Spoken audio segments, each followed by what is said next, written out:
Hello students, मैं आपका Manish sir फिर से लेकर आया हूँ आपके लिए एक नया वीडियो प्रोबेबिलिटी चैप्टर का। ये अब हमारा नेक्स्ट जो डाउट है वो है text book page number 209 exercise 9.4 probability का चौथा एक्सरसाइज, उसमें का क्वेश्चन नंबर 5। क्वेश्चन ऐसा है, jar 1 contain 5 white ball and 7 black balls, jar 2 contain 3 white ball and 12 black balls. A fair coin is flipped. If it is head, a ball is drawn from jar 1. If it is tail, a ball is drawn from jar 2. Suppose that this experiment is done and a white ball was drawn. What is the probability that this ball was a fact taken from jar 2? मतलब इसका meaning देखो, jar 1 में कुछ quantity है 5 white और 7 black ball की, jar 2 में 3 white और 12 ब्लैक बॉल्स की। अगर कोई एक कॉइन फ्लिप किया गया, मतलब टॉस किया गया, तो उस कॉइन में अगर हेड आता है तो एक बॉल जार 1 में से निकलेगा, और अगर टेल आया तो जार 2 में से निकलेगा। तो हमें क्या करना है कि एक्सपेरिमेंट ऐसा किया गया है कि अगर एक बॉल हमने ड्रॉ किया तो वो बॉल जार 2 में से निकला है, इसकी हमें प्रोबेबिलिटी निकालनी है। ठीक है, एकदम आसान क्वेश्चन है, कोई इसमें ज़्यादा बड़ा कुछ ऐसा नहीं है। ठीक है, तो हम देखते हैं अब यहाँ पे। देखिए, हम डेटा कंसीडर कर रहे हैं यहाँ पे। अभी हमारा फर्स्ट है event. Suppose we are considering E1 is equal to the ball is drawn from jar 1.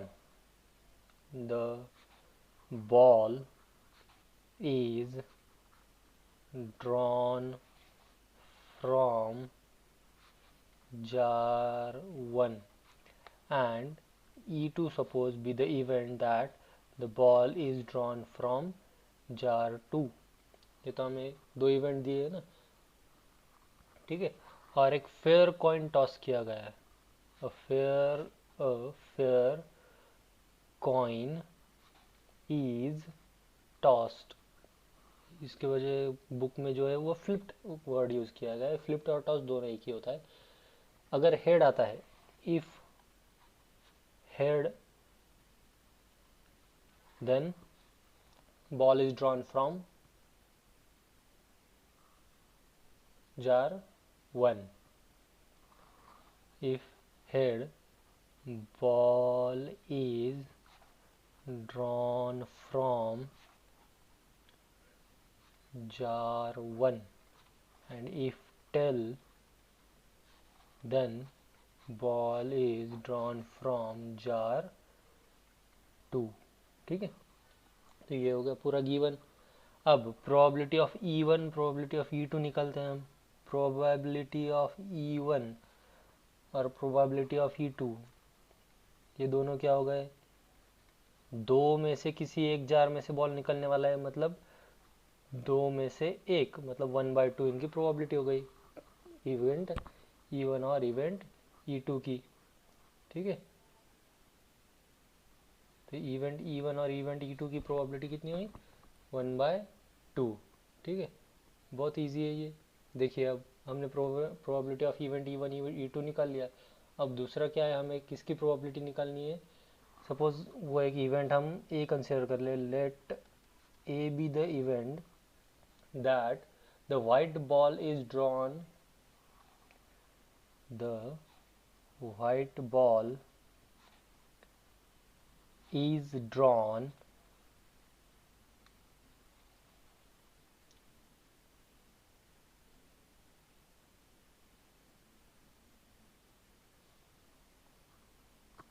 ठीक है, एक वाइट बॉल निकालना है। अब देखिए, वाइट बॉल टोटल कितने हैं? जैसे कि हमें पता है जार 1 में कितने बॉल से टोटल? जार 1 में बॉल से 5 वाइट बॉल और 7 ब्लैक बॉल। जार 2 में है 3 वाइट बॉल और 12 ब्लैक बॉल। ठीक है, अब हमें निकालने वाइट बॉल। टोटल कितनी है? देखो, जार 1 में 7 और 5, इनकी एडिशन कर रहे तो टोटल बॉल हो गए 12। ठीक है, 12 बॉल्स।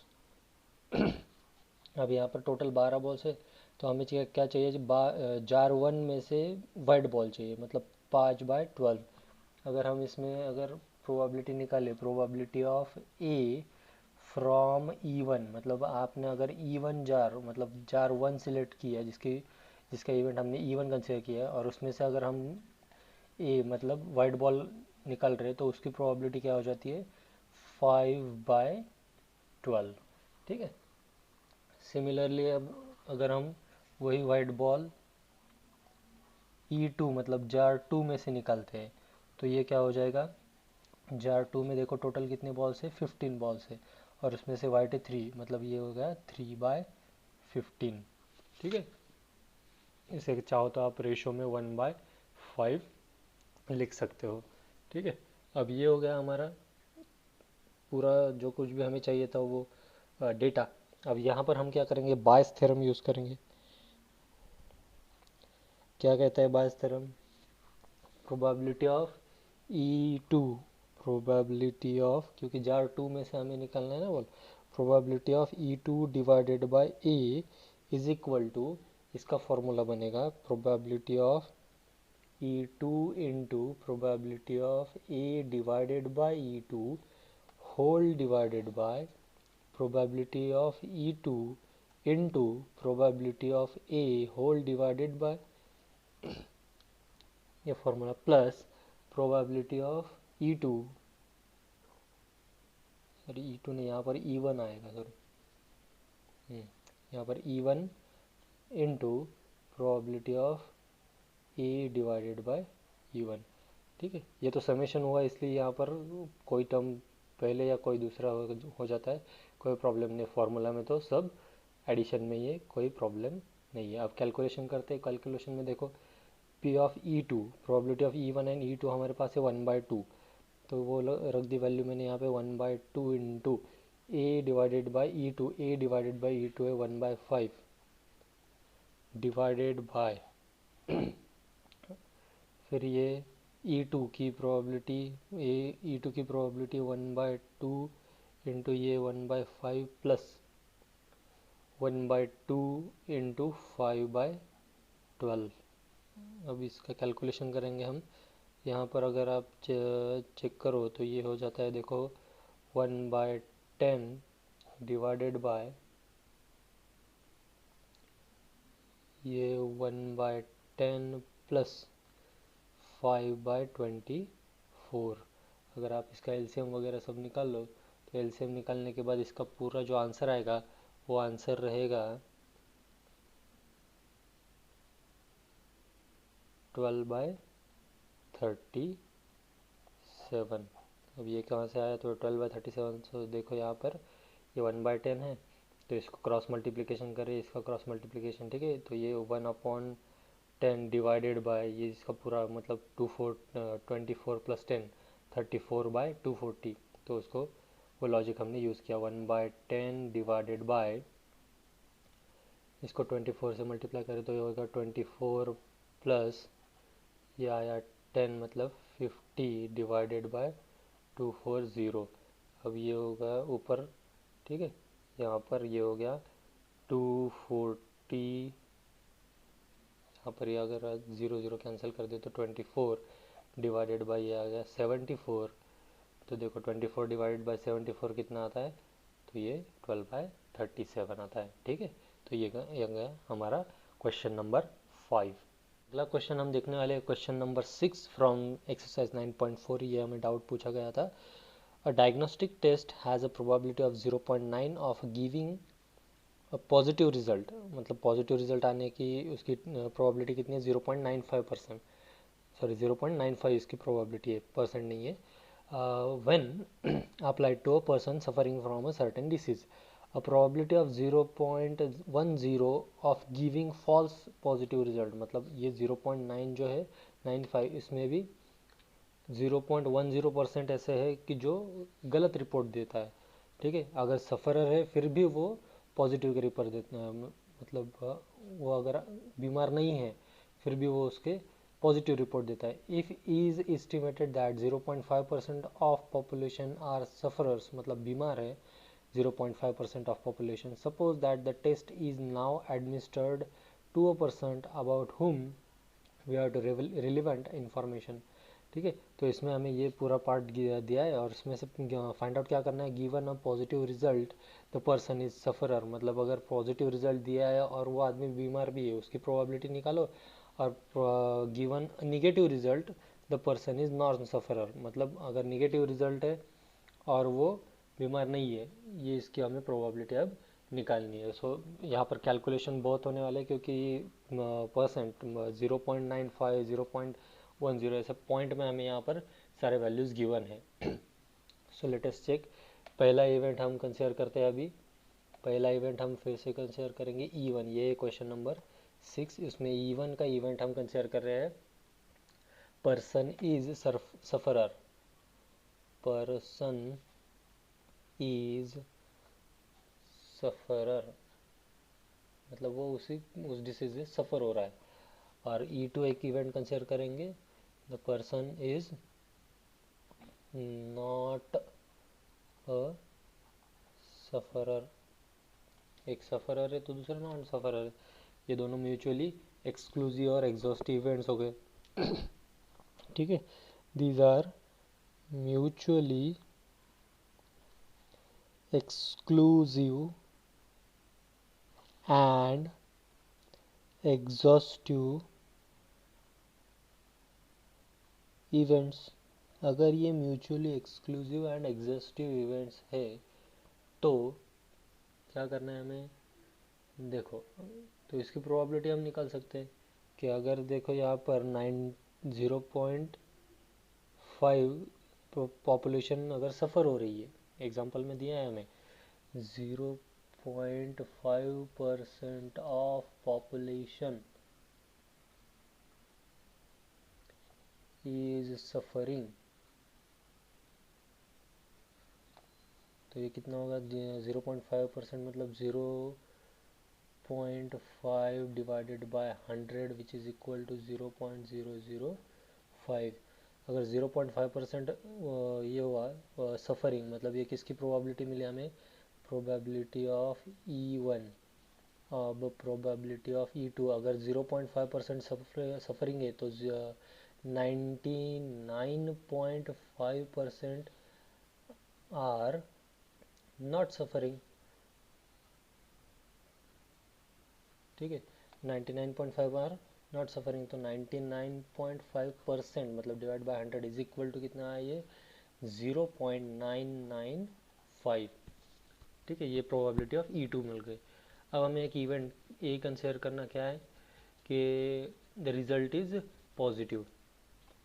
एक इवेंट ए कंसिडर करते हैं, द रिजल्ट इज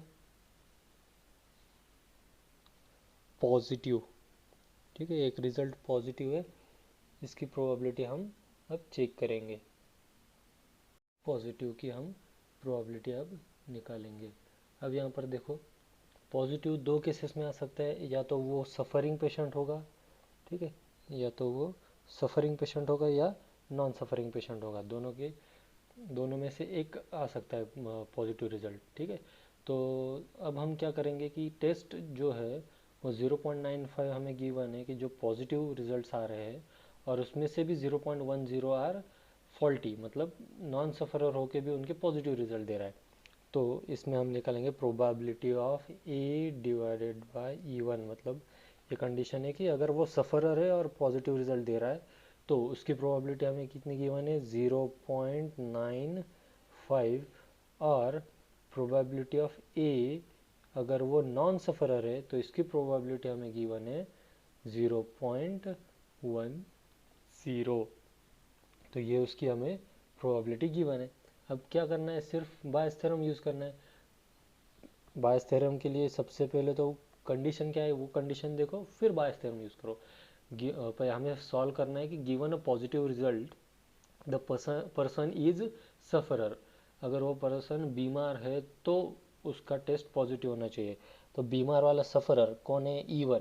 ठीक है, तो हमें यहाँ पर रिजल्ट प्रोबेबिलिटी किसकी निकालनी है, प्रोबेबिलिटी ऑफ E1 और उसकी test positive is equal to, ये बन जाएगा फिर probability of E1 into probability of A divided by E1 whole divided by probability of E1 into probability of A divided by E1 plus probability of E2 into probability of A divided by E2, ये उसका formula हो गया। अब यहाँ पर हम values put up करेंगे। Values put up करने के बाद ये वैल्यूज़ हमारे पास है 0.005 इंटू ये 0.95 divided by 0.005 into 0.95 plus 0.995 into 0.1। अब मैं यहाँ पर सीधा कैलकुलेशन करता हूँ, इसलिए यहाँ पर ज़्यादा कुछ टेंशन नहीं है। तो सीधा उसका आंसर लिख रहा हूँ। आंसर इसका था 0.00475, क्योंकि मैंने पहले ही कैलकुलेशन करके रखे इसलिए, डिवाइडेड बाय 0.10425। चाहो तो आप इसको फ्रैक्शन में भी रख सकते हो, कोई प्रॉब्लम नहीं है। ये हो गया हमारा given a positive result a person is sufferer, मतलब अगर पर्सन बीमार है और उसकी पॉजिटिव टेस्ट आती है तो कोई बात नहीं, तो उसका ये आंसर है। अब नंबर टू में हमें फाइंड आउट करना है given a negative result the person is not sufferer. ठीक है, नॉट सफरर मतलब यहाँ पर हमें चाहिए, ये सफरिंग का था ए इवेंट, तो नॉट सफरर मतलब ए डैश हो जाएगा। A dash is the event the test is negative, not positive मतलब निगेटिव। ठीक है, तो ए डैश का निकालना पड़ेगा हमें।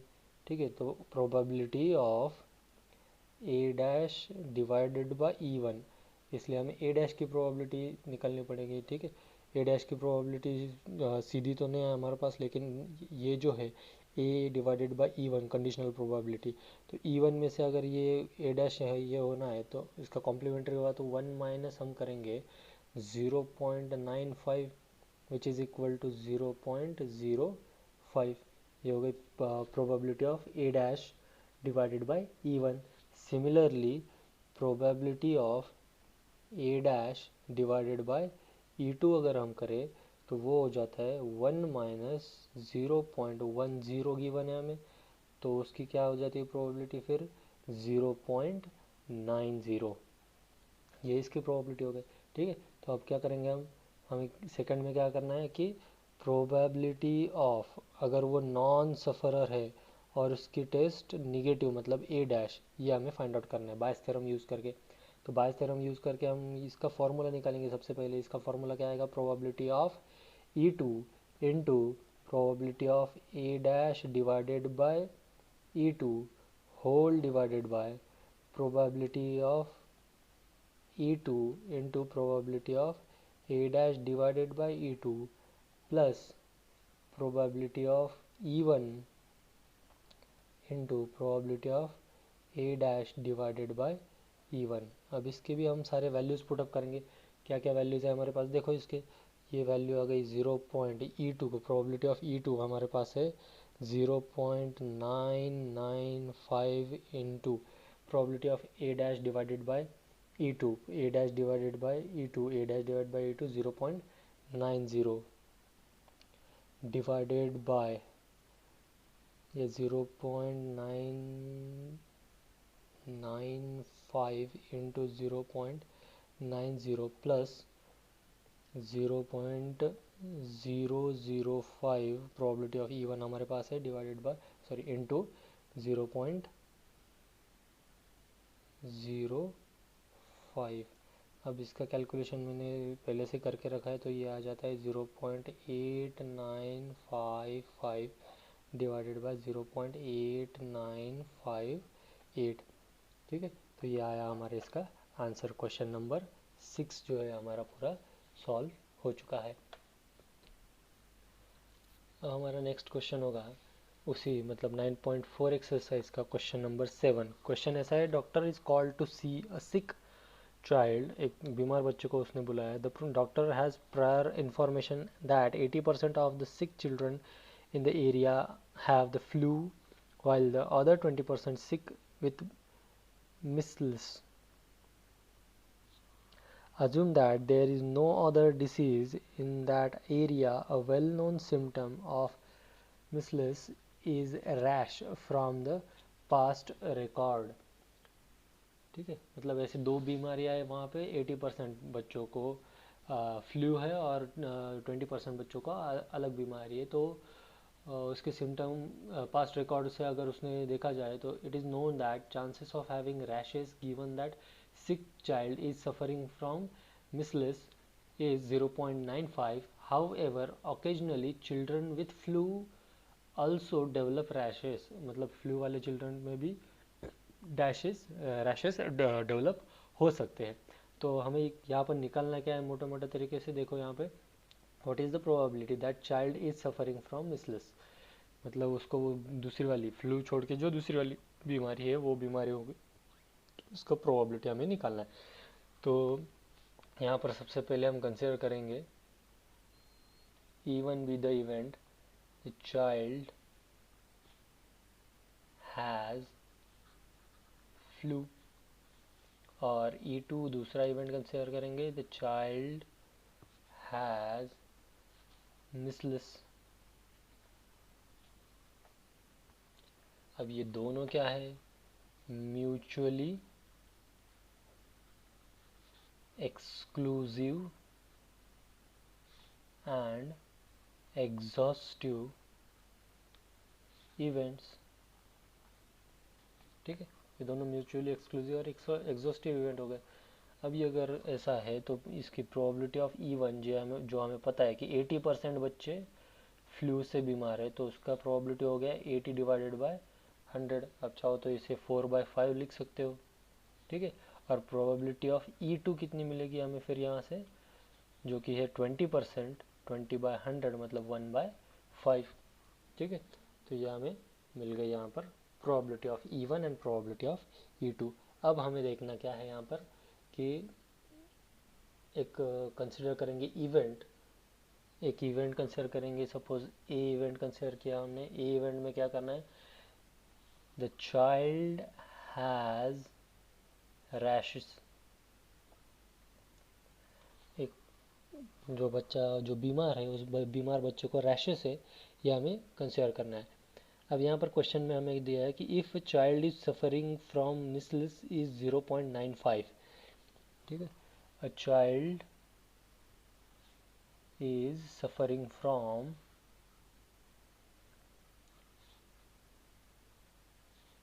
the measles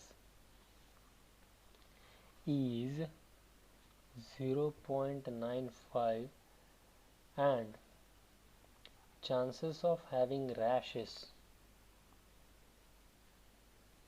chances of having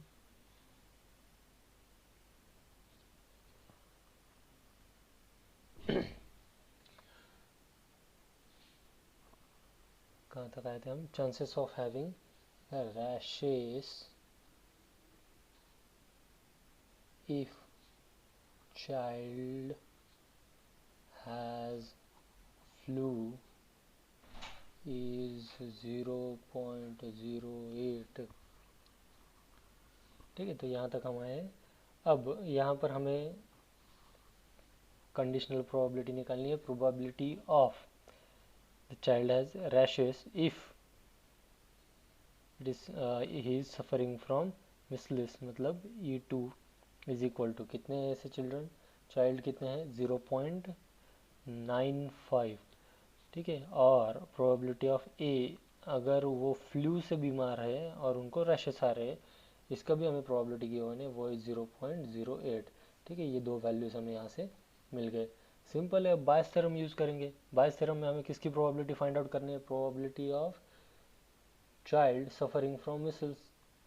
ठीक है, मिसल्स के जो बीमार बच्चे हैं मतलब E2, और उसमें उनको रैशेस आते हैं मतलब ए, इसकी प्रोबेबिलिटी हमें निकालनी है, जो कि एकदम सिंपल है। Probability of E2 into probability of A divided by E2 whole divided by probability of A divided by E2, multiplication में इसकी प्रोबेबिलिटी ऑफ E2 रहेगा लिखना, plus probability of E1 into probability of A divided by E1। अब इसके पूरे पूरे values रख देंगे, हमारे पास जो भी है 1/5 है प्रोबेबिलिटी ऑफ E2, यहाँ से लिया हमने, into probability of A divided by E2 0.95 है, डिवाइडेड बाई ये 1/5 इंटू 0.95 प्लस 4/5 इंटू 0.08। अब इसका कैलकुलेशन करें तो सीधा सीधा क्या आता है, देखो ऊपर यहाँ पर आएगा ये, यहाँ पर ये 5 से मल्टीप्लाई करें, यहाँ पे 5 से मल्टीप्लाई करें तो डिनोमीटर 5 है वो कैंसिल हो जाएगा, ये बचेगा फिर 0.95 डिवाइडेड बाय 0.95 प्लस 0.32। तो इसका पूरा का पूरा आंसर आया हमारे पास 95 डिवाइडेड बाय 127, क्योंकि यहाँ पे एडिशन करें तो 1.27 आता है और पॉइंट पॉइंट कैंसिल करें तो 95/127। तो यहाँ तक मुझे पूरे जो डाउट्स थे वो डाउट्स बच्चों के मैंने क्लियर करवा दिए हैं। आगे के अगर आपको कुछ डाउट्स है तो आप मेरे व्हाट्सअप नंबर पे मुझे भेज सकते हो। मेरा व्हाट्सअप नंबर है 7888 788 042204। ठीक है, ये मेरा व्हाट्सअप नंबर है। यहाँ पर आप मुझे कभी भी व्हाट्सअप मैसेज कर सकते हो, लेकिन वो मैसेज सिर्फ डाउट से रिगार्डिंग होना चाहिए, क्योंकि यहाँ पर सिर्फ डाउट्स का ही ये स्पेशल नंबर है। ठीक है, thank you very much video देखने के लिए। अगले इस वीडियो में फिर से नए डाउट्स लेके आऊँगा प्रोबेबिलिटी के, तब तक के लिए थैंक यू।